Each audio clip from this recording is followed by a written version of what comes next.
ಓಂ ಶಾಂತಿ. ದಿನಾಂಕ ಆಗಿದೆ 15/8/2025. ಬೆಳಗ್ಗೆ ಎದ್ದು ಇದೇ ಚಿಂತನೆ ಮಾಡಿ, ನಾನು ಇಷ್ಟು ಚಿಕ್ಕ ಆತ್ಮ ಎಷ್ಟು ದೊಡ್ಡ ಶರೀರವನ್ನು ನಡೆಸುತ್ತಿದ್ದೇನೆ.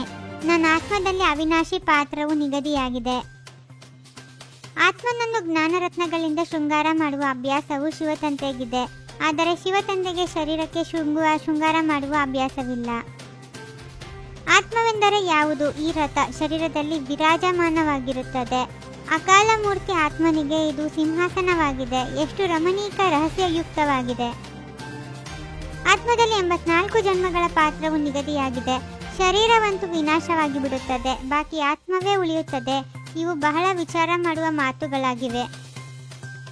ನನ್ನ ಆತ್ಮನು ಎಷ್ಟು ವಿಚಿತ್ರನಾಗಿದ್ದೇನೆ. ಇದು ಹೊಸ ಜ್ಞಾನವಾಗಿದೆ. ಯಾವುದು ಪ್ರಪಂಚದಲ್ಲಿ ಯಾರಿಗೂ ತಿಳಿದಿಲ್ಲ. ತಂದೆಯೇ ಬಂದು ತಿಳಿಸುತ್ತಾರೆ. ಅಂದಾಗ ಇದನ್ನು ಸ್ಮರಣೆ ಮಾಡಬೇಕಾಗಿದೆ. ತಂದೆಯು ತಿಳಿಸುತ್ತಾರೆ, ಬೆಳಗ್ಗೆ ಎದ್ದು ಇದೇ ಅಭ್ಯಾಸ ಮತ್ತು ವಿಚಾರ ಮಾಡಿ. ಆತ್ಮವೆಂದರೇನು? ಅದು ಈ ಶರೀರದ ಮೂಲಕ ಕೇಳುತ್ತದೆ.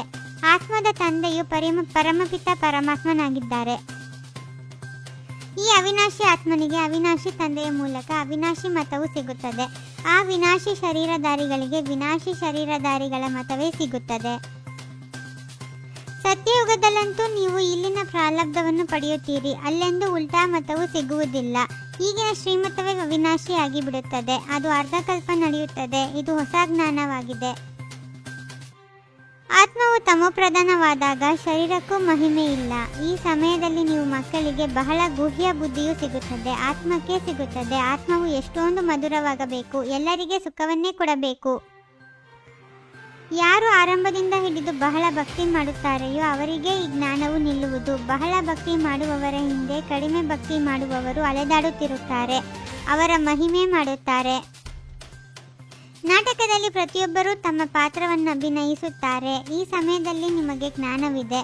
ನಾವು ನಷ್ಟಮೋಹಿಗಳಾಗಬೇಕಾಗಿದೆ. ಸ್ವರ್ಗದಲ್ಲಿ ಮೋಹಾಜೀತ ರಾಜ್ಯದಿದ್ದರು. ಯಥಾ ರಾಜ ರಾಣಿ ತಥಾ ಪ್ರಜಾ. ಅದು ನಷ್ಟಮೋಹದ ರಾಜಧಾನಿಯಾಗಿದೆ. ರಾಮನ ರಾಜ್ಯದಲ್ಲಿ ಮೋಹವಿರುತ್ತದೆ, ಆದರೆ ಸತ್ಯಯುಗದಲ್ಲಿ ವಿಕಾರವಿರುವುದಿಲ್ಲ. ಈ ಸಮಯದಲ್ಲಿ ಇದು ಹಳೆಯ ಪ್ರಪಂಚವಾಗಿದೆ. ಅಂದಾಗ ಇದು ಸಮಾಪ್ತಿಯಾಗಲೇಬೇಕಾಗಿದೆ. ಪ್ರಪಂಚದಲ್ಲಿ ಇದು ಸಹ ಯಾರಿಗೂ ತಿಳಿದಿಲ್ಲ. ನಿಧಾನವಾಗಿ ಅರ್ಥವಾಗುವುದು. ಶಿವತಂದೆಯು ನಿರಾಕಾರನಾಗಿದ್ದಾರೆ ಅಂದ ಮೇಲೆ ಅವರ ಸನ್ಮುಖದಲ್ಲಿ ಹೇಗೆ ಹೋಗುವುದು? ಆದ್ದರಿಂದ ಆ ತಂದೆಯನ್ನು ನೆನಪು ಮಾಡಿ ಮತ್ತೆ ಈ ತಂದೆಯ ಸನ್ಮುಖದಲ್ಲಿ ಬರಬೇಕಾಗಿದೆ. ಈ ಶರೀರವಂತೂ ಪತಿತವಾಗಿದೆ. ಶಿವತಂದೆಯ ನೆನಪಿನಲ್ಲಿರದೆ ಯಾವುದೇ ಕೆಲಸವನ್ನು ಮಾಡುತ್ತೀರೆಂದರೆ ಪಾಪವಾಗಿ ಬಿಡುತ್ತದೆ. ಸಾಗರದಿಂದ ಸಿಹಿ ನೀರನ್ನು ತೆಗೆದುಕೊಳ್ಳುತ್ತೇವೆ. ಸಾಗರನ ಮಕ್ಕಳು ಮತ್ತೆ ಸಾಗರವನ್ನು ಹೋಗಿ ಸೇರುತ್ತೇವೆ. ನೀವು ಸಹ ಜ್ಞಾನಸಾಗರನಿಂದ ಹೊರಟಿದ್ದೀರಿ ಮತ್ತೆ ಎಲ್ಲರೂ ಸಹ ಅಲ್ಲಿಯೇ ಹೋಗುತ್ತೀರಿ. ಯಾರೆಲ್ಲ ಮನುಷ್ಯ ಮಾತ್ರರಿದ್ದಾರೆಯೋ ಎಲ್ಲರದೂ ಈ ಸಮಯದಲ್ಲಿ ಕವಡೆಯ ಸಮಾನವಾದ ಜನ್ಮವಾಗಿದೆ. ನಾವು ಸಹ ಮೊದಲು ಅದೇ ರೀತಿ ಇದ್ದೆವು. ಈಗ ತಂದೆಯು ನಮ್ಮನ್ನು ಎಷ್ಟು ಶ್ರೇಷ್ಠರನ್ನಾಗಿ ಮಾಡುತ್ತಾರೆ.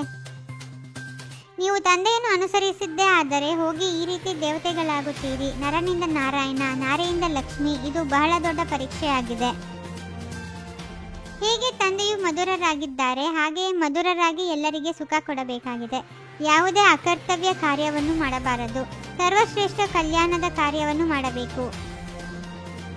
ಕವಡೆಗಳ ಹಿಂದೆ ತಲೆ ಕೆಡಿಸಿಕೊಳ್ಳಬಾರದು. ಪುರುಷಾರ್ಥ ಮಾಡಿ ತಮ್ಮ ಜೀವನವನ್ನು ವಜ್ರ ಸಮಾನ ಮಾಡಿಕೊಳ್ಳಬೇಕಾಗಿದೆ.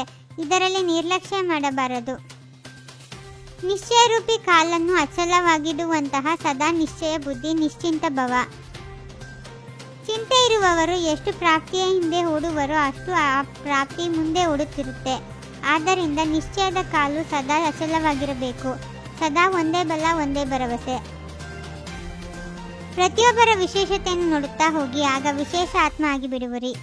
ಓಂ ಶಾಂತಿ. 21 ಜನ್ಮಗಳಿಗೋಸ್ಕರ 21 ಪರಮಾತ್ಮನ ಮಹಾವಾಕ್ಯಗಳನ್ನು ಆಲಿಸಿ ಹಾಗೂ ನಿಮ್ಮದೇ ಆದ ಈ ಚಾನಲ್ಗೆ ಲೈಕ್ ಮಾಡುವುದನ್ನು ಮರೆಯದಿರಿ.